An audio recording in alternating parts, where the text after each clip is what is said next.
Here's the frame so far. I got the forks on a little spring. This actually was a kickstand, so I just bolted to the frame, and I'm going to work on the steering today. So I'm going to have a rod going through this bearing, and there's another bearing underneath.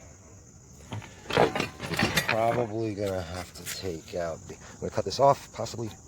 I'm going to need a piece that's going to connect the tie rods to the spindles. So that's where I'm at.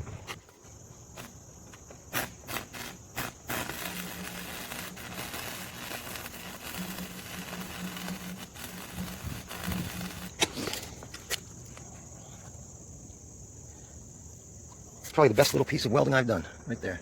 Just put the spindles basically onto the bracket onto the spindle, so hopefully that'll hold. It should. It's welded in pretty solid. It definitely fused the galvanized, so I think we're in good shape. All right, make that half of the best job I did. I still have this gap right here, so I can make sure it doesn't fill with slag, which is what had just happened. So we're going to grind this out.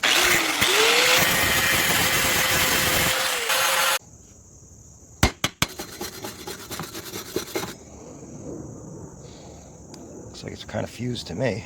At least the main part is, which is this. I'm going to call that a